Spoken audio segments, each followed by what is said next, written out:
Boa noite. Você assiste a partir de agora ao Espaço Público, programa de entrevistas da TV Brasil. Nosso convidado de hoje é o embaixador Celso Amorim, que foi ministro de Relações Exteriores em 2 governos e também ocupou o Ministério da Defesa no governo Dilma Rousseff. Nesse momento, Celso Amorim lança um livro sobre sua história de meio século no Itamaraty. Como o programa de hoje é gravado, não haverá interatividade pelas redes sociais. Para participar das conversas em nossos estúdios, convidamos Maria Carolina Marcelo, repórter de política da agência Reuters, e o cientista político Emir Sader. Eu sou Paulo Moreira Leite, apresentador e âncora do Espaço Público. Boa noite, ministro. Boa noite, Paulo. Ministro, o senhor é personagem de um dos grandes saltos da diplomacia brasileira, com vários episódios que o senhor conta aqui nesse livro, Teherã, Ramala e Doha, onde o senhor revela fatos assim conhecidos, alguns que se supõem, alguns que se conheciam de maneira superficial. O senhor entrega muita coisa, o senhor oferece documentos, o senhor fala de diálogos. E o senhor fala especialmente das negociações em Teherã, que foram um marco da diplomacia brasileira, marco pela sua importância e também um marco pela crítica que recebeu, ter sido tratado quase como um grande fiasco depois que essas negociações foram rejeitadas pela Casa Branca, mas em que hoje são vistas como uma iniciativa, no fundo, pioneira em relação a acordos que vieram depois. Qual o balanço que a gente pode fazer disso aí, desse esforço, que é um esforço permanente do Brasil de tentar dar esse salto assim? Olha, primeiro não foi um grande esforço, foi uma questão de corresponder às demandas que eram feitas do Brasil, em relação ao Brasil. Claro que nós tínhamos muita consciência que devíamos, além da prioridade que nós demos à América do Sul fortíssima e à África, expandir a nossa ação para outras regiões. Como resultado disso, fomos procurados para ajudar na negociação de um acordo, o acordo de troca, que está explicado aí, relativo ao programa nuclear iraniano. E, digamos assim, fazendo um pouco de blague, eu diria que nós só tivemos uma falha. Nós conseguimos, eu acho. Mas, enfim, de qualquer maneira, o acordo, que na época foi criticado por uns, mas foi também muito bem, que apareceu menos. Mas pessoas, por exemplo, como Thomas Pickering, que foi subsecretário, Deputy Secretary dos Estados Unidos, embaixador dos Estados Unidos em Moscou, ninguém pode achar que é uma pessoa de segunda, né? De segunda ou mal informada, etc. Disse que o acordo era uma ótima base. O El Baradei, que era o Prêmio Nobel da Paz e foi em cujo escritório se desenhou o acordo que finalmente nós depois negociamos, ele disse que se os proponentes não aceitassem aquele acordo é porque não estavam interessados em sim como resposta, né? Fazendo uma blague com aquela frase comum da anglo-saxã. E outros, enfim, que eu poderia citar longamente, também das mais variadas tendências políticas. E eu diria o seguinte, o acordo teve e isso está dito em alguma parte do livro, o acordo teve um grande mérito, mostrou que era possível negociar com o Irã. Todos diziam que não era possível, que o Irã ia enganar, ia mentir. E hoje, quando se vê, eu leio em revistas e jornais respeitáveis e, enfim, respeitados, que esse talvez seja o maior legado do presidente Obama. É claro que não é idêntico, porque a época já é outra. Mas se algo aconteceu nesse meio tempo, foi perda de tempo, justamente. Bem, antes de prosseguir a entrevista, vamos conhecer um pouco mais sobre o embaixador Celso Amorim.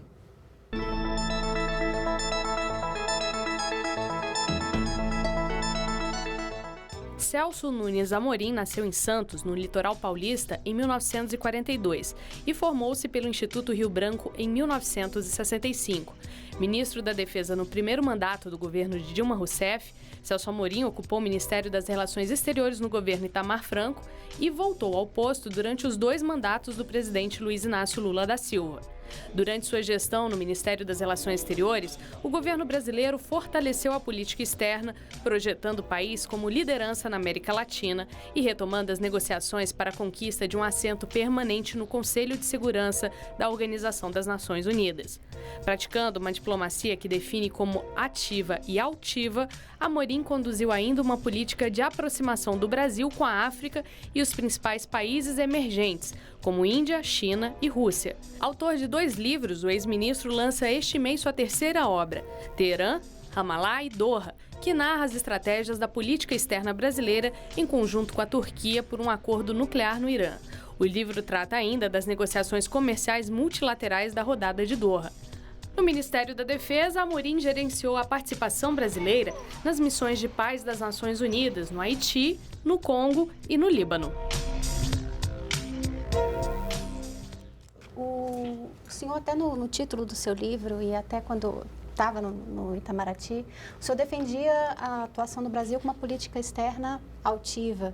Eu queria perguntar para o senhor o que seria essa política altiva e se ela difere das críticas que também pode ter recebido de ser talvez politizada, talvez mais assertiva. Bom, eu recebo essas críticas como se fossem elogios, né? Porque ser assertivo, no caso de um país como o Brasil, que é um dos maiores países do mundo em território, população, economia, sob qualquer ângulo que se veja, o anormal é não ter uma política assertiva. Eu diria que ela é uma política altiva no sentido de que ela não aceitava necessariamente agendas impostas de fora. E nós demonstramos isso nas negociações da ALCA e demonstramos isso, entre outras situações, nas negociações da OMC. Mas, além de altiva, ela era ativa, quer dizer, ela não se limitava a reagir, digamos, de forma independente às agendas que eram colocadas. Ela procurou criar a agenda, né? E eu acho que, por exemplo, a nossa aproximação com os países árabes, que é um longo capítulo também, que culmina com o reconhecimento pelo Brasil do Estado palestino, é um exemplo dessa atividade, a criação da ASPA, uma cúpula entre países. Bom, tantas coisas foram feitas que é difícil dizer. Hoje, quando eu leio nos jornais que a Unasul é uma criação bolivariana, eu acho assim, é uma coisa cômica. Não sei se é ignorância, porque na realidade quem desde o início lutou pela formação da União Sul-Americana foi o Brasil. Claro que outros países também participaram e ajudaram cada um a seu modo. Chamava-se Comunidade Sul-Americana de Nações. Se algo mudou foi o nome, mas na realidade tudo baseado em acordos, inclusive econômicos, comerciais. Então ela era uma política ativa, né? Ela procurava criar a agenda com a África. No segundo dia de governo, nós criamos o IBAS, que era um grupo de Índia, Brasil, África do Sul, 3 grandes democracias, uma em cada continente do mundo em desenvolvimento. Nós criamos o grupo de amigos da Venezuela com menos de 15 dias de governo, que aparece num outro livro meu, essa história. Enfim, nós fomos realmente muito ativos e procuramos também defender com coragem, com desassombro, mas também sem arrogância os interesses nacionais. Quem ler, por exemplo, tiver paciência, porque requer paciência, de ler as negociações de Doha, vai verificar que em muitos casos eu mesmo digo, olha, será que eu estou fazendo a coisa certa? Será que é isso mesmo que eu quero? Será que é isso que o presidente Lula quer? Será que é isso que o Brasil quer? Porque são coisas difíceis de optar. Então, embora ativa é altiva, mas nem por isso sem humildade. Ministro, lendo Teherã, Ramallah e outros episódios, dá a impressão que tem uma orientação geral na política exterior, que o senhor levou a cabo em Itamaraty, da criação de um mundo multipolar. Quer dizer, o mundo passou a ser um mundo com uma única potência hegemônica, que fazia guerra, negociava guerra, e parece que havia essas iniciativas têm isso implícito. A primeira medida de maior transcendência do seu mandato provavelmente foi ter vetado a ALCA, né? Se fala que foi depois, mas na verdade aquele momento era decisivo. O Brasil e os Estados Unidos assinavam ou não assinavam, né? Então tinha aparentemente essa orientação de que o mundo democrático é aquele em que os conflitos são negociados democraticamente, pacificamente as várias partes. Havia essa formulação efetivamente da criação de um mundo multipolar? Eu acho que tinha muita clareza disso. Obviamente a percepção do presidente Lula, a intuição política dele que servia de inspiração, mas talvez a minha experiência também como embaixador na ONU, tendo sido ministro antes, me deixava ver que para o Brasil interessava mais o mundo multipolar. A multipolaridade estava ocorrendo, de fato, né? Não fomos nós que inventamos, mas interessava fortalecer os elementos de multipolaridade.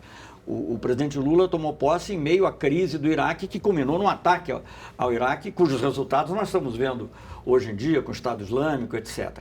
Então, nós tínhamos muita consciência de que criar um mundo, contribuir para um mundo que fosse menos hegemônico, menos sujeito a uma única hegemonia, era bom para o mundo, para a paz, e bom para o Brasil também, porque nos dava mais liberdade de ação. Vou entrar um pouco no Iraque, que tem naquele livro Breves Narrativas Diplomáticas, que é o seu livro anterior, o senhor lembra momentos interessantes de que as ideias que vinham disso, eu vou ler entre aspas para ficar bem claro, aspas, As ideias que vinham sendo discutidas nas semanas que antecederam o ataque norte-americano a Bagdá envolviam a saída do poder de Saddam Hussein com proteção dentro ou fora do país, a retomada de inspeções e o abandono gradual das sanções econômicas. Ou seja, a nossa aposta num mundo multipolar, numa possibilidade de paz, era tal que a gente imaginava que, bem, se houvesse um ataque, seria possível proteger o Saddam Hussein e não aquilo que acabou acontecendo, que foi um julgamento sumário. Não, essas ideias eram para evitar um ataque. Exato. Então você explica aí. Nessa época, uma autoridade brasileira me disse, inclusive, que se poderia pensar num asilo a Saddam Hussein, quem sabe no Brasil. Mal me disse. Agora, como é que era isso? Até onde foram essas negociações? Que é uma coisa pouco conhecida do esforço do Brasil pela paz aí, né? Bom, o presidente Lula, logo na sua primeira viagem ao exterior, ele foi ao exterior fora aqui da América do Sul, ele foi a Davos e depois se encontrou com o chanceler Schröder, da Alemanha, e com o presidente Chirac, ambos opositores da guerra também. Então, nós começávamos a conversar sobre o que poderia ser feito. Em paralelo, conversávamos também muito, eu tinha muita amizade com ele. Aliás, escreveu a contracapa do meu livro, o Kofi Annan.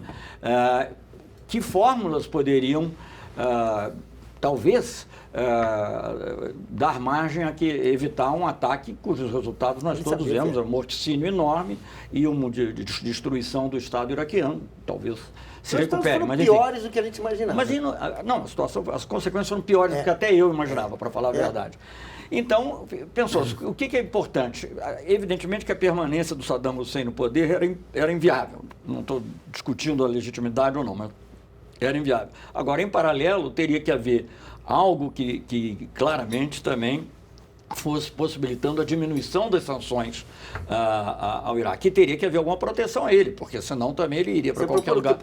Lógico. Mas isso eram ideias que nós chegamos a pensar, conversei com Kofi Annan, creio que foi objeto de uma carta do presidente Lula para o Kofi Annan, não tenho certeza, porque houve dois momentos. Houve um momento também depois do ataque, quando o Brasil também procurou atuar, inclusive eu levei uma carta do presidente Lula para o Papa, isso aparece no primeiro livro, para minimizar o mal, digamos assim, que o mal já tinha sido feito, que era o ataque. Então, eu achei, e sempre acho, que a gente sempre tem que apostar na paz. A paz é uma aposta, não é uma certeza, não é uma garantia. Você fracassou. Fracassou, enfim, mas se não tivesse feito, teria fracassado antes. Quer dizer, então você tem que apostar. E é o caso da Declaração de Teherã, em que o nosso objetivo principal, se não exclusivo, era contribuir para a paz em um assunto central, como também em relação a outros temas que são tratados no livro, Israel, Palestina, etc. Eu queria fazer um comentário sobre a questão da ALCA. Eu acho que o interessante, isso aparece muito no Breves Narrativas, é que, digamos, obviamente nós não tínhamos muita simpatia pela ALCA da maneira como ela estava sendo tratada.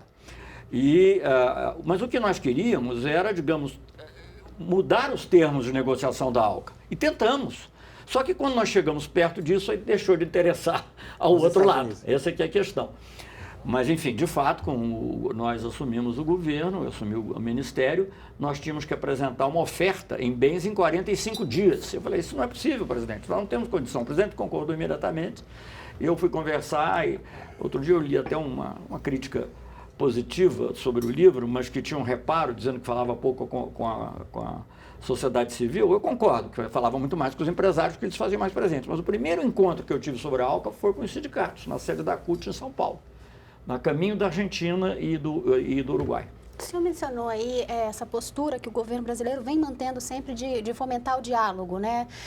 Inclusive em Teherã. Primeiro vamos negociar para depois partir para sanção ou para ação prática, qualquer coisa disso. De preferência, não partir para sanção. Então, com a sua experiência, eu queria saber assim, a opinião do senhor mesmo a respeito agora do Estado Islâmico, porque a presidente Dilma chegou a mencionar justamente essa posição de, peraí, vamos, eu acho né? que, bom, eu não vou comentar o que a presidente... Ela recebeu presidenta... crítica. Não, mas eu queria saber, assim, do senhor uma opinião sobre a postura do Brasil em relação ao Estado Islâmico. Eu acho que primeiro, eu acho que a presidenta Dilma não disse isso do Estado Islâmico. Eu acho que juntaram duas frases diferentes, uma no discurso e um comentário mais genérico de dizer que, em geral, a favor da paz. Enfim, eu não sou o ministro dela das Relações Exteriores, não me cabe, mas não creio que ela tenha dito isso da maneira que você está dizendo. Ela criticou o bombardeio.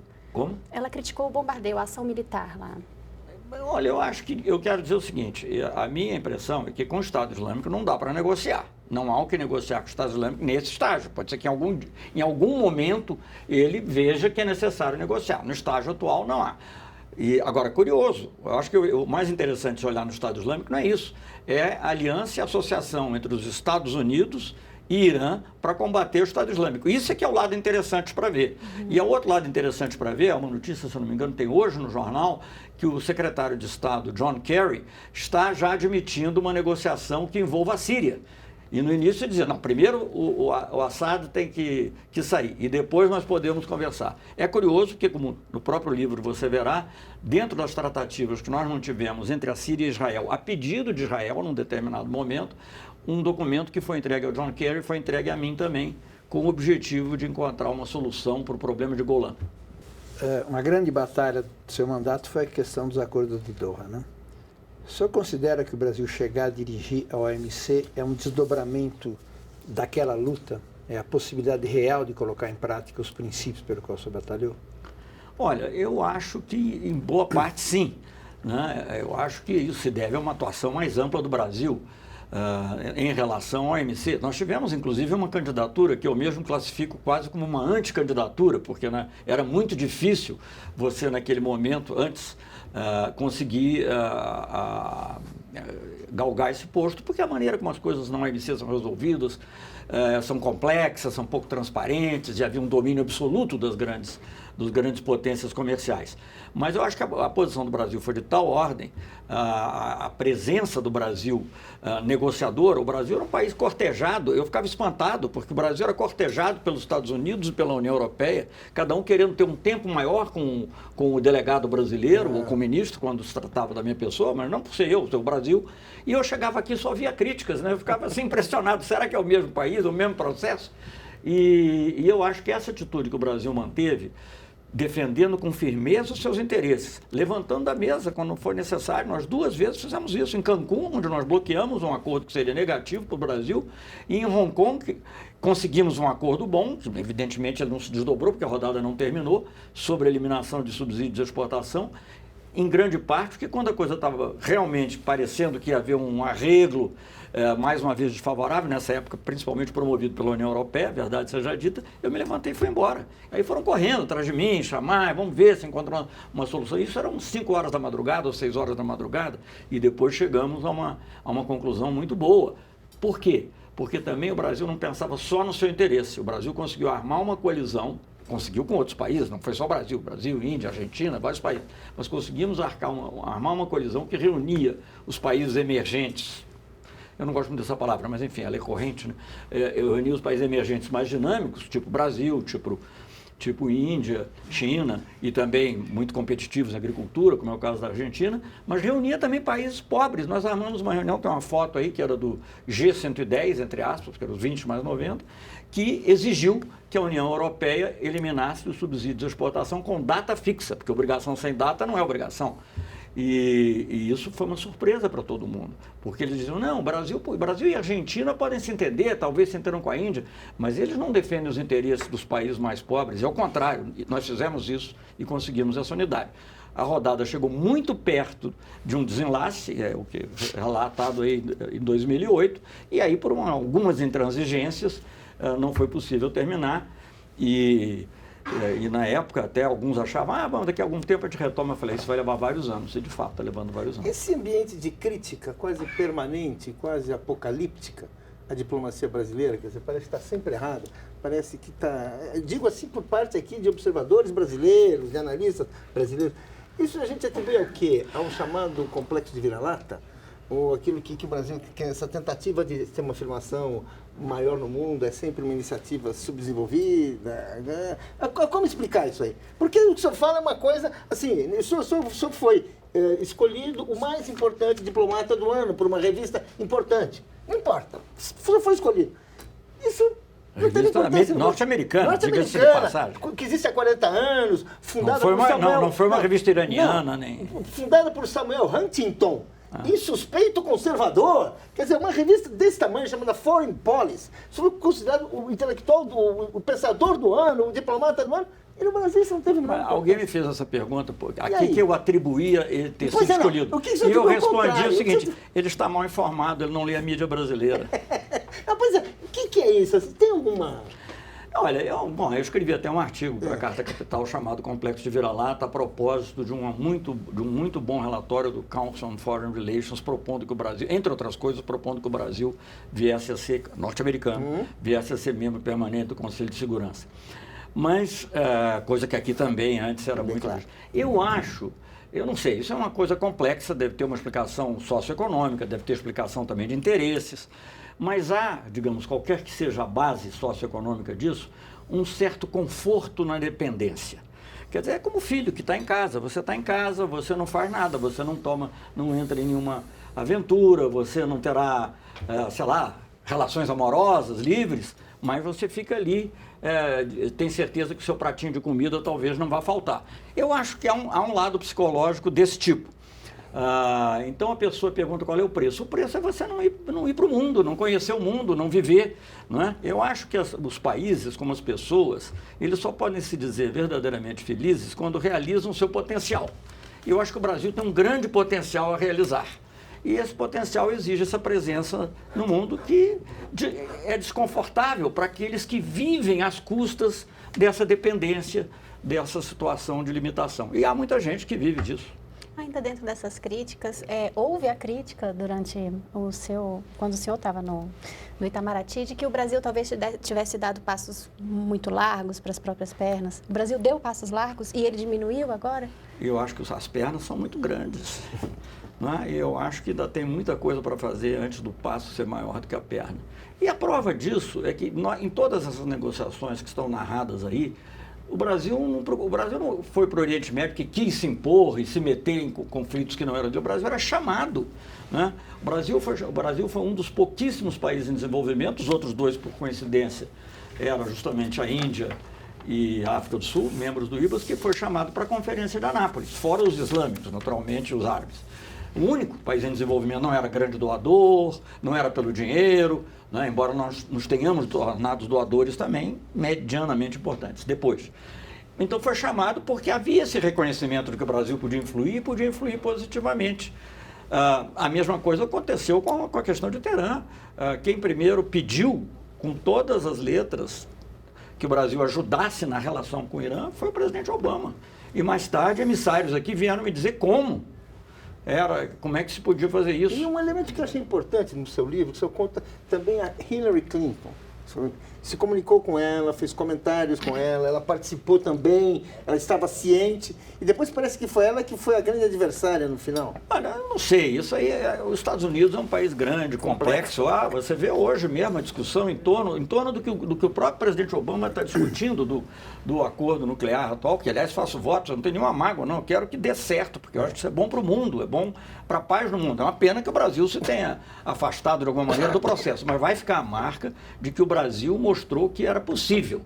Agora, então é um complexo, há várias forças atuando, há momentos, há flutuações. A negociação com o Irã também não foi fácil, não vou dizer que tenha sido fácil. Então, durante muito tempo ele ficava querendo uma concessãozinha extra, aí os americanos diziam nem de jeito nenhum. Aí, no final, é que nós fomos aos poucos persuadindo o Brasil e Turquia, dois países em desenvolvimento. Eles sentiam que aquilo não era uma imposição, mas eram países que dialogavam de igual para igual. E eu acho que isso teve muito peso real, sem que a gente tenha deixado de dizer as coisas importantes que tinha que dizer. Por exemplo, foi dito, né, eu não me lembro se foi o presidente Lula que disse, ou eu que disse, mas na presença dele, que o Irã tinha que entender que se houvesse sanções da ONU, o Brasil era contra, mas se houvesse a gente ia ter que respeitar.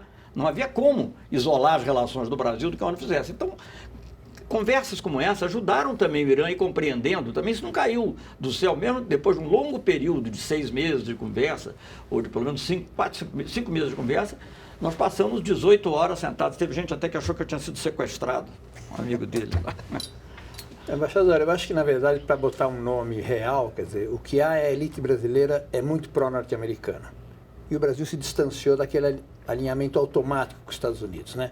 E passou a negociar igual para igual com a Bolívia, com o Equador, etc. Isso para eles é uma coisa muito pesada. Eu quero botar um outro tema. Sempre se diz que a política internacional está fora do grande debate nacional. E de fato está, eu acho que se avança muito pouco. Nas eleições há uma relação instrumental de alguns temas em particular, né? Apareceram nas candidaturas de oposição algumas questões significativas, né? Aceno para a Aliança do Pacífico, aceno para capital estrangeiro no pré-sal. Mas por que o senhor acha que a política internacional tem dificuldade de se transformar um debate cotidiano mais amplo, com o Brasil tendo um papel internacional tão significativo? Eu acho que é o histórico, né, Mir? Quer dizer, no passado, longínquo, a política internacional era um tema, tanto que o Barão do Rio Branco ficou muito famoso. Mas, talvez você pensar uma personalidade da época dele, você nem se lembrará dos presidentes, vai lembrar do Barão do Rio Branco. Mas era uma época em que a política internacional era a política regional, eram as fronteiras, né? Eu acho que sempre houve muita resistência a que o Brasil passasse a ter um lugar no mundo, fosse um ator independente. E isso você percebe até nos discursos de Santiago Dantas, quando ele defende a maneira como ele agiu em relação a Cuba, outras ações, a retomada das relações. O Santiago Dantas não tinha nenhuma simpatia especial pelo bloco comunista, ele criticava, ele sempre dizia que a democracia era o melhor regime. Então, disse que talvez houvesse algo a aprender em termos de igualdade social, mas que a democracia era o melhor regime, ele não tinha nada de... E, no entanto, ele era também muito criticado, foi isolado, foi boicotado quando foi candidato a primeiro-ministro. Então, o que acontece é que quando o Brasil tenta ser um país com voz própria, e para ser um país com voz própria, necessariamente, de vez em quando você vai discordar de outros, essas elites, uma parte dela, eu não diria que é toda, mas uma parte importante dela se manifesta. Mas em candidatos da oposição sempre volta a expressão oportunidades perdidas. Como se hoje a Europa, os Estados Unidos e o Japão fosse uma fonte de oportunidades, e não fosse um lugar de recessão profunda, né? Como se estivesse fazendo negócios menores e lá fosse um maná ao contrário, são fonte de recessão, né? Uma das razões que nos fez procurar diversificar a nossa pauta comercial, além das outras razões de política e segurança que nós mencionamos aqui, é justamente que não é que não existam oportunidades na Europa e nos Estados Unidos, mas são limitadas, porque são mercados maduros, tudo que era fácil já foi conseguido, né? O que pode ser obtido a mais é relativamente pequeno, né? E é um custo muito grande de concessões. No caso, por exemplo, da ALCA, o nosso problema não era não ter uma ALCA. Se quisesse fazer um acordo só de mercadorias entre o Mercosul, não o Brasil, entre o Mercosul e os Estados Unidos, era uma coisa que a gente poderia estudar. Agora, fazer concessões em compras governamentais, em propriedade intelectual, o que nos levaria a refazer até a política do governo anterior, em matéria de medicamentos e patentes, enfim, isso era o que não valia a pena. Vamos fazer um rápido intervalo, mas voltamos em instantes com o ministro Celso Amorim, 2 vezes ministro das Relações Exteriores e da Defesa. Não saia daí.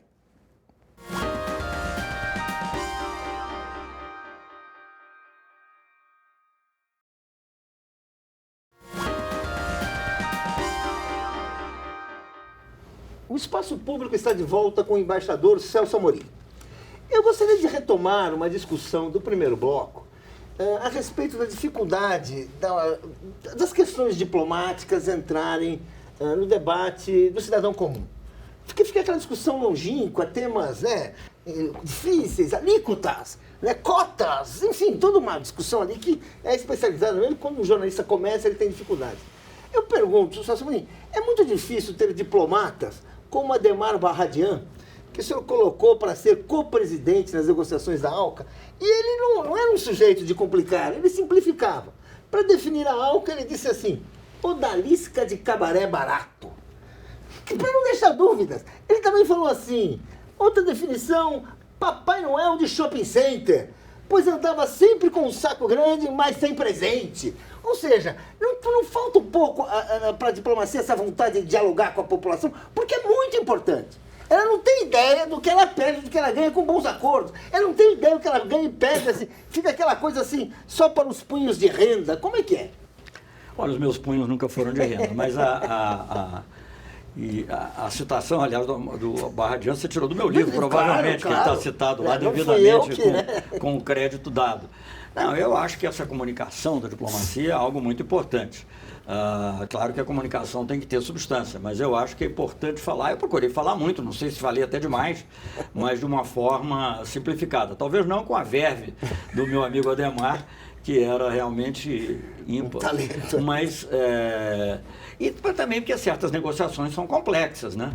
Eu acho que você tem que contrabalançar as duas coisas, mas enfim, acho isso, acho que há em geral um problema de comunicação na diplomacia, mesmo no meu tempo eu sentia isso, e os jornalistas reclamavam, mas eu acho que as pessoas... Agora, eu acho que há também outras razões para a falta de interesse pela política externa. Primeiro, isso é normal num país muito grande e num país que não esteja, digamos assim, sob ameaça existencial de alguma forma. Então, aquilo não é a história famosa da campanha do Clinton, a economia, né? Estúpido, né? Quer dizer, você não vem aqui falar outras coisas. Mesmo num país como os Estados Unidos, que está envolvido no mundo inteiro, disseram é a economia, ele tinha que tratar da economia. Então eu acho que isso é um pouco natural, cada eleitor está pensando no seu bolso. Eu me recordo apenas, eu digamos, não posso dizer participei mas, enfim, estive presente durante atos de campanha do presidente Lula na reeleição e assisti aos debates. Eu me recordo que uma vez o candidato adversário tentou fazer uma pergunta fez uma ou duas perguntas sobre política externa. Deu o contrário do que ele pensava. A grande parte da população, dos que ouviram, preferiram a resposta do Lula. Ele não falou mais de política externa. Quem passou a falar de política externa foi o Lula. Então, quer dizer, agora, obviamente, devido àqueles fatores que nós já comentamos antes, sai mais do que interessa. Por exemplo, estamos falando do Irã. Desculpe aqui voltar ao Irã, mas é porque realmente é importante. Fizemos um acordo que havia sido solicitado, independentemente do que ocorreu no meio do caminho, havia solicitado e confirmado pelo presidente dos Estados Unidos. Uma revista brasileira publica uma foto minha com a Ahmadinejad, como se os dois quiséssemos destruir Israel. Na mesma época que nós estávamos indo a Israel e que o primeiro-ministro Netanyahu me pedia ao presidente Lula, que me incumbiu, de ajudar nas negociações com a Síria. Então, eu acho que há um pouco de distorção. Vamos ouvir o professor de Relações Internacionais da Universidade de Brasília, Carlos Roberto Pio da Costa Filho. O senhor foi o mais longevo ministro das Relações Exteriores que o Brasil já teve. E durante a sua administração, 2 processos importantes foram realizados. A expansão do número de quadros no exterior, de embaixadas e postos para diplomatas, e a expansão do número de diplomatas, em que o senhor elevou o número de diplomatas que ingressavam na carreira para 100 por ano, durante 5 anos. Problemas ocorreram nas 2 áreas. O orçamento aumentou muito e depois foi significativamente reduzido. E o outro, houve um gargalo na promoção dos terceiros secretários, dos primeiros e segundos secretários, em que o tempo médio para chegar aos níveis médios da carreira também aumentaram significativamente. Eu gostaria de saber qual era o plano original e como o senhor vê a deterioração do seu legado nesses 2 âmbitos. Bom, eu não sei se houve deterioração, não houve, não vou comentar esse aspecto. Nós fizemos aquilo que era necessário. Eu não aumentei o número de vagas porque tivesse parentes querendo entrar no Itamaraty ou porque algum partido político me tenha pedido isso, né? O Brasil não pode ser a 6ª, na época era a 6ª economia do mundo, ter todos os atributos que nós sabemos que tem, fronteiras com 10 países, o maior litoral atlântico do mundo, etc., e ter um serviço diplomático que era de 1.000 funcionários, que é pouco mais do que tinha há 40 anos atrás. Isso não... Houve aumentos, mas gradualíssimos. Nós aumentamos de 40% o quadro Itamaraty, que, ao meu ver, não era nada de extraordinário. Na mesma época, os Estados Unidos também aumentaram de 40%, só que eles aumentaram de 10 mil para 14 mil. Nós aumentamos de 1.000 para 1.400, modestamente, né? Então, eu acho que fizemos a coisa certa. O aumento orçamentário é ridículo, porque o que o Itamaraty representa no orçamento da União é nada, é um delta. Então, não havia nenhuma... eu não posso discutir nem julgar um governo, aliás, ao qual eu pertenci, tive a honra de pertencer como ministro da Defesa. Por que aconteceu isso? Não sei. Agora, eu acho que tem perfeitamente condições de ter as nossas embaixadas. E pense bem, você não consegue eleger por mais assim, charme que o Brasil tenha, você não consegue eleger o diretor-geral da FAO e o diretor-geral da OMC, ao mesmo tempo, dois organismos que inclusive brigam um pouquinho entre si frequentemente, se você não tiver uma rede diplomática importante, né, no mundo inteiro. E não é só por isso que você tem, eu acho que também gerou correntes de comércio, você levou esperança a muitos países menores que contavam e contam com a assistência técnica do Brasil, por exemplo, tendo uma fábrica de medicamentos antirretrovirais em Moçambique, multiplicando o nosso comércio com a África por 5, multiplicando o nosso comércio com países árabes por 4.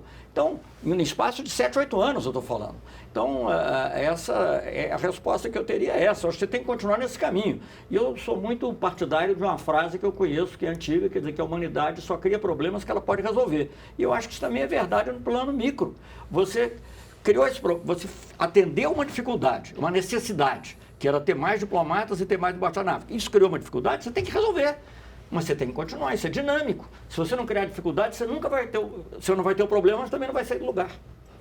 Nesse âmbito de muita retórica e talvez, né, por que a diplomacia é difícil para as pessoas comuns, para o senso comum entender, por conta da retórica e das ações concretas? Eu queria perguntar já na sua estada no Ministério da Defesa, se a decisão pelos caças foi uma resposta, de certa forma, à espionagem, foi uma resposta concreta a isso? Olha, a decisão pelos caças foi da presidenta Dilma, baseada no parecer técnico da aeronáutica. Eu, pessoalmente, concordo plenamente, obviamente, senão não teria subscrito a decisão que foi adotada, mas eu acho que é um complexo de razões, mas as principais foram de ordem técnica e financeira. Tinha algo mais que ela pudesse fazer, além de, por exemplo, cancelar a viagem? Em linguagem diplomática, alguma coisa que pudesse ir lá na ONU? Eu acho que a presidenta reagiu muito bem e de uma forma perceptível para o grande público. Você não precisa sempre ter as metáforas espetaculares do Ademar Barradian, que, aliás, eu aprecio, mas não precisa sempre. Ela ter deixado de ir uma visita de Estado nos Estados Unidos, que aqui é visto como se fosse assim a Cinderela sendo recebida pelo príncipe, né? E vamos ver, não é assim, são dois estados soberanos independentes, né? E a presidenta agiu da maneira mais correta que poderia haver, na minha opinião. Se é que eu tenho direito de fazer esse comentário. Embaixador, um caso espinhoso no qual o senhor esteve no início, ao longo do seu mandato, e depois no Ministério da Defesa, o caso do Haiti. Queria que o senhor retomasse as razões da intervenção brasileira. E o senhor, no Ministério da Defesa, mencionou a ideia de que o Brasil ia começar um processo de saída. O Uruguai, creio que já tomou a decisão de sair. Qual é a situação, quais são os obstáculos, as dificuldades para a gente sair dessa situação que não há um exército constituído lá, mas se for esperar isso, não sei o que vai acontecer.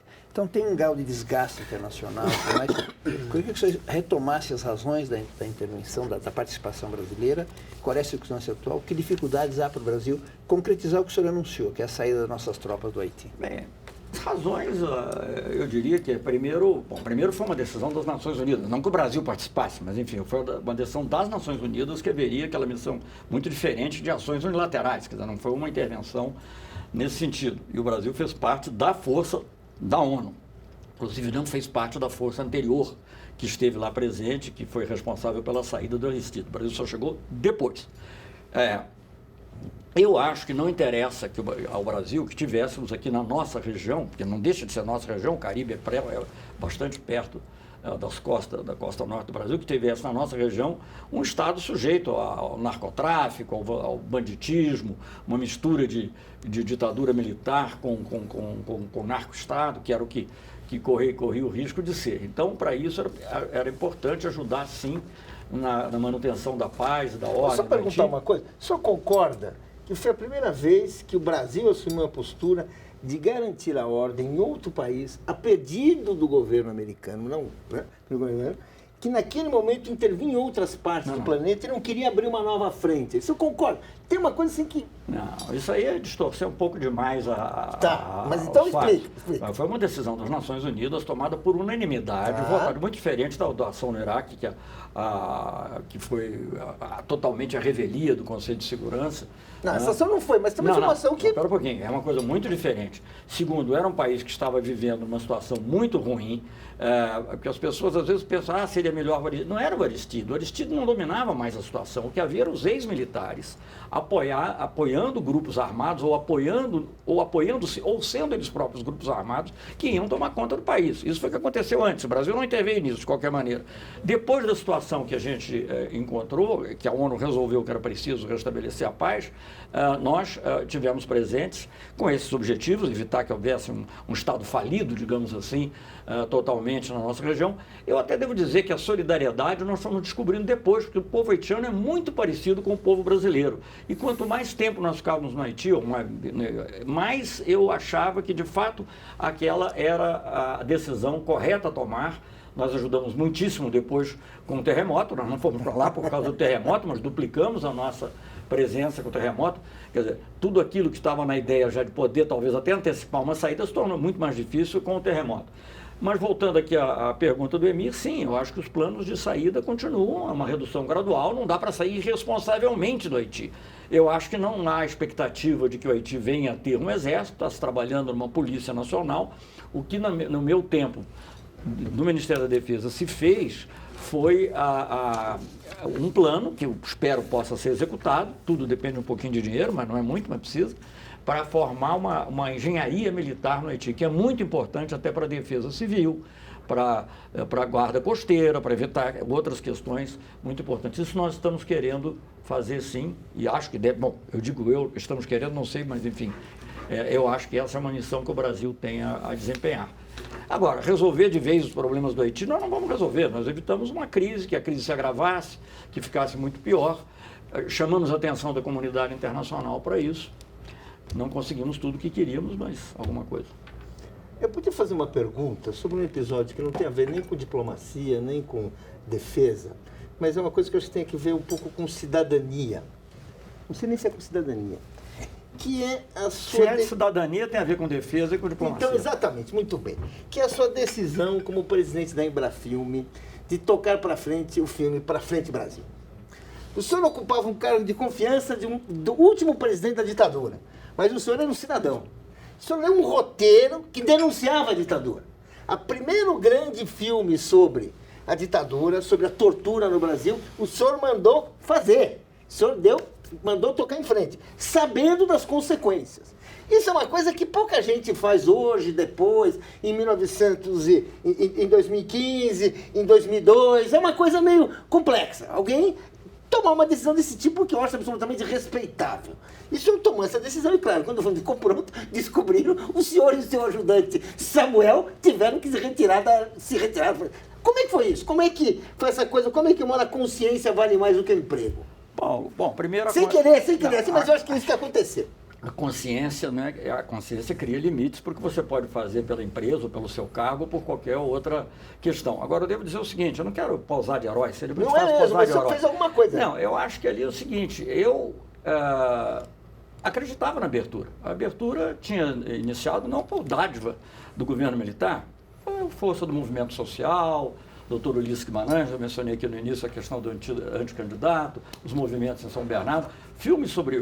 Durante a minha gestão na Embrafilme, o diretor Leon Richman fez um belo filme, eles não usam black tie, passado em São Bernardo, ainda fez a margem desse, ainda conseguiu fazer um chamado ABC da greve. Isso foi financiado pela Embrafilme no meu tempo. Então, o que eu achava era o seguinte... era preciso ir alargando os espaços da abertura. Aliás, quem disse isso não fui eu, foi o Castelinho, que comentou no dia da minha saída, ou no dia seguinte, a minha saída da Embrafilme, que a Embrafilme havia tentado alargar os espaços da abertura. Foi o que nós tentamos fazer, mas não tenho assim nenhuma ideia de que isso foi um ato de heroísmo. Eu apostei na abertura, é como eu disse, é sempre uma aposta. Cumprir uma obrigação, né? Cumprir uma obrigação com a minha consciência, mas veja bem, 9 meses depois, o tempo de uma gestação, eu estava na Holanda e o filme, aqui, já depois das eleições de 82, foi liberado sem cortes. Porque o filme tratava de uma prática que já não ocorria de maneira sistemática como tinha ocorrido antes. Então, na sua estada na defesa, o senhor identificou algum tipo de resquício dessa época, do regime militar, de atuação, de acesso a documentos, enfim, de postura? Não, olha, eu conversei abundantemente sobre esse assunto na Comissão da Verdade. Fico muito honrado que o Dr. Pedro Dalari tenha feito uma referência elogiosa ao Ministério da Defesa e a mim pessoalmente ao entregar o relatório. Obviamente, é um assunto que ainda desperta uma certa emoção, digamos assim, interna, mas não quer dizer que as pessoas por isso estivessem defendendo a ditadura, não é isso. Eles situam a coisa na época, como foi, que o outro lado também tinha feito, eu não estou justificando o que disse, alguns. Agora, eu diria que a maioria dos militares ativos, comandantes, todos eles estão voltados para as tarefas atuais e para o futuro. E o futuro é a defesa do país. Militar tem um monopólio da violência e, por ter o monopólio da violência, tem que usar com muito cuidado. E esse cuidado se diz respeito à defesa do país. É para isso que eles existem. Defesa do país face às ameaças reais ou potenciais. E por isso o Brasil tem que ter uma defesa, sim, bem equipada. Ministro, a questão da candidatura do Brasil a membro permanente do Conselho de Segurança. Muito justa a nível individual. Agora, significaria uma arquitetura internacional muito complexa para resolver, tanto na América Latina, os Estados Unidos, que vão fazer com o México, vão fazer com a Argentina, Paquistão, Índia. Bom, como é que vocês pensaram numa estratégia? Só pensaram reivindicação brasileira e depois os outros que se viram? É fácil tirar o fantasma da garrafa, depois é difícil colocar. Abriu lista de candidatura, qual era a estratégia geral em relação às outras regiões do mundo, África do Sul? Olha, a nossa visão, obviamente, não foi de mera reivindicação, foi muito bem pensada. Devo dizer que ela começou antes do governo do presidente Lula, quando eu era ministro do Itamar ainda, não estou dizendo que tenha começado. Acho que a primeira manifestação, que eu me lembre, eu posso estar errado, eu não sou um bom historiador, a primeira manifestação importante foi feita pelo presidente Sarney, quando ele fez um discurso... Vargas. Não, sim, eu estou falando do período recente, período recente. Não, Cordell Hull, que foi secretário de Estado, nas memórias dele, diz que o Brasil devia ser membro permanente do Conselho de Segurança. Mas em 89, no discurso da Assembleia Geral, em 89, o presidente Sarney defendeu uma reforma, que houvesse novos membros, etc. E representativos também das diferentes regiões do mundo. Claro, essas coisas sempre são complexas, são difíceis de encontrar. Eu me ocupei mais do tema quando fui ministro do presidente Itamar e depois quando fui para a ONU. Fui embaixador na ONU 4 anos e me ocupei intensamente desse tema também. E eu posso dizer o seguinte, se o Brasil e a Índia não tivessem posto o pé na porta naquela ocasião, teria havido reforma. Só que seria uma reforma só para a Alemanha e para o Japão. Porque, na realidade, quem ressuscitou o tema da reforma foram os Estados Unidos. Os Estados Unidos estavam interessados em países que ajudassem a financiar as guerras que eles faziam, que era a Primeira Guerra do Golfo. Na Alemanha e Japão eram candidatos naturais. Essa reforma. Não era a ideia de ter gente pobre ali no meio. Eu acho que com o tempo eles evoluíram e compreenderam e têm dito isso de maneiras diferentes, disseram de maneira mais explícita sobre a Índia, de maneira menos explícita sobre o Brasil. A Hillary Clinton, quando esteve aqui, eu já não era chanceler, falou também alguma coisa. É difícil pensar uma reforma do Conselho de Segurança, porque isso encontrou uma fórmula meio exótica. Essas questões existem, mas isso existe em tudo na vida. Quer dizer, quando nós fomos candidatos ao OMC a primeira vez, com um candidato que nós perdemos, nós enfrentamos uma candidatura uruguaia. Isso nos causou algum desgaste, evidente, mas também eu acho que nós pudemos fazer a pregação de qual era a OMC que nós queríamos, qual era a OMC que serviria para os países em desenvolvimento, e isso ajudou o Roberto Azevedo, 10 anos depois, a ser eleito. Então as coisas vêm com o tempo. O que eu quero dizer é o seguinte, eu não sei quando virá, mas ela terá que vir em algum momento. E quando tiver, e quando ela vier, o nome do Brasil vai estar no meio. Uma das primeiras intervenções do senhor foi em desmontar aquela permanente tentativa de golpe ao presidente Hugo Chávez na Venezuela. O senhor até nem tinha tomado posse, estava ali tomando posse e já estava aquela coisa de... E isso terminou com uma proposta brasileira daquele referendo, né, a respeito do... O referendo já existia na Constituição venezuelana. O Brasil propôs que focalizássemos naquilo. Exatamente, fizesse aquilo, fizesse um referendo em que a população se manifestasse pela manutenção ou não do Chaves no cargo, né? Isso não está nesse livro, aliás. Está nesse livro, mas é um episódio que eu acho importante também nesse país. Breves narrativas diplomáticas. E no final teve um episódio muito engraçado porque o Chaves tinha ganho, não havia dúvida, mas apareceram denúncias de fraude. E aí tinha o ex-presidente da OEA, o César Gaviria, que queria apurar as denúncias antes de anunciar o resultado. E o senhor, pelo que eu pude aprender ali, falou, não, não divulga o resultado e depois apura as denúncias. Claro, porque íamos melar... Baseado numa pergunta feita. Você acha que as denúncias de fraude podem alterar o resultado da eleição? Baseado nisso. Se ele dissesse podem alterar, eu pararia aí.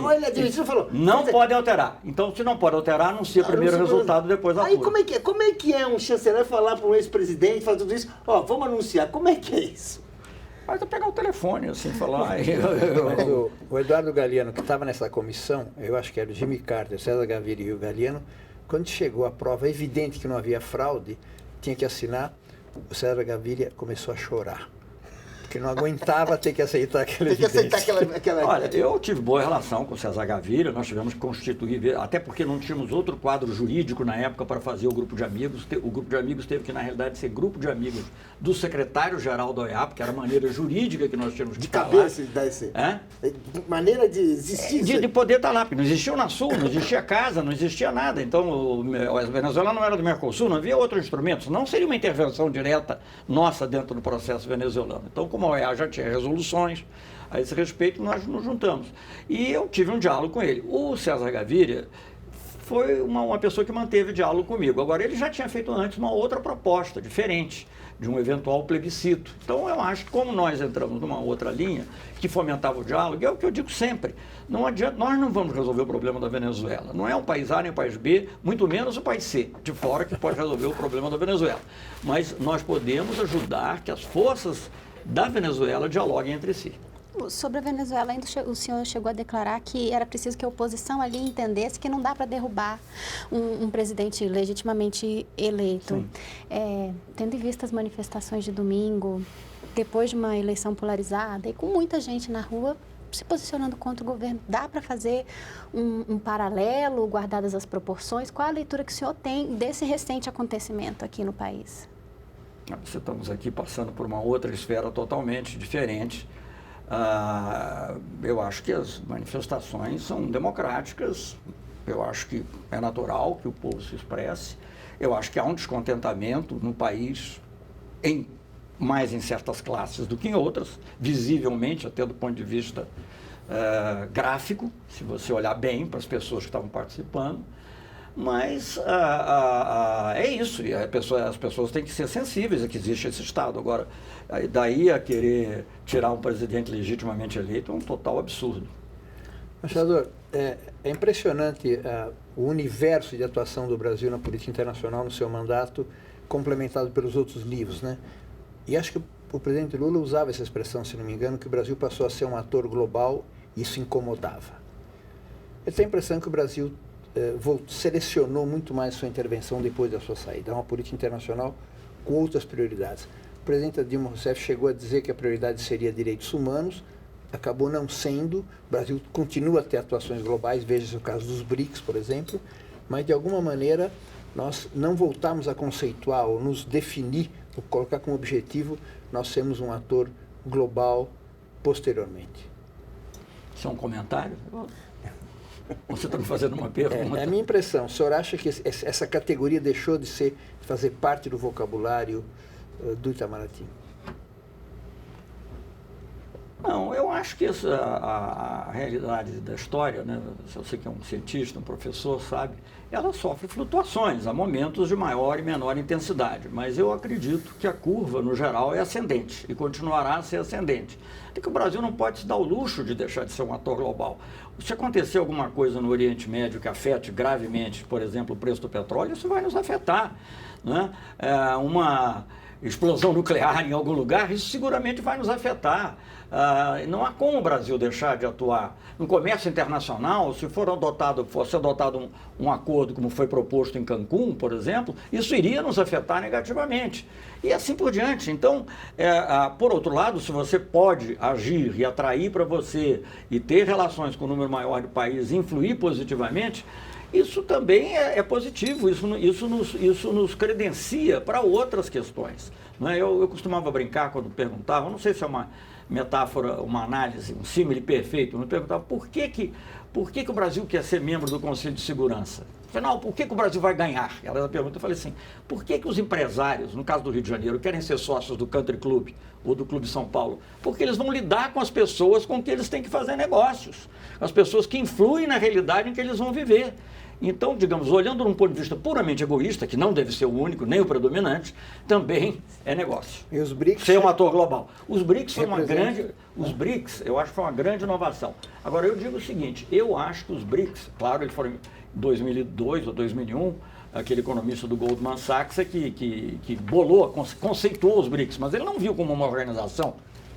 Quem criou os BRICS como organização fomos nós, inicialmente como uma reunião de ministros, aliás, inicialmente até como uma reunião de ministros à margem da ONU, depois como uma reunião de ministros em países e finalmente como cúpula. E eu acho que você mencionou muito bem, ou alguém mencionou para você, muito bem, que foi um passo extraordinário a criação do Banco dos BRICS. É uma expressão econômica daquele mundo multipolar pelo qual a gente lutava desde o começo. Exatamente. Agora, os BRICS, na coordenação política, ele tem limitações. Por exemplo, desculpe aqui, mas eu acho que quando nós tivemos uma reunião aqui, IBAS-BRICS, que está narrada em detalhe, em razoável detalhe aí, porque coincidiu com um período logo antes da declaração de Teherã.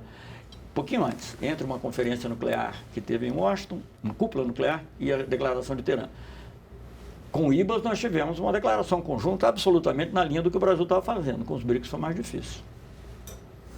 Eu queria voltar um pouco à discussão do membro permanente do Conselho. Opa. Se você permite, é aquele conceito francês muito válido, alianças de geometria variável. Eu queria voltar para essa discussão de membro permanente do Conselho de Segurança da ONU. A gente pode imaginar que isso realmente seria a grande revolução na diplomacia mundial, né?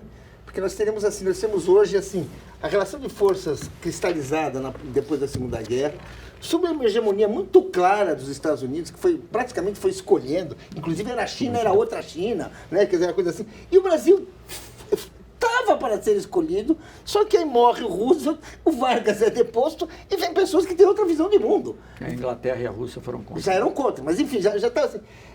Como é que a gente pode pensar, o que precisaria acontecer, como é que a gente pode imaginar uma mudança desse porte? A sua pergunta, Paulo, é extremamente pertinente. Quer dizer, você só faz uma mudança profunda, seja... A Carta da ONU é uma Constituição da ordem mundial. Quer dizer, não é um Estado, mas é a ordem mundial. E você só faz mudança quando você tem uma grande crise. Evidentemente que eu não posso ficar torcendo por uma grande crise para que ocorra mudança. Mas nós já tivemos algumas.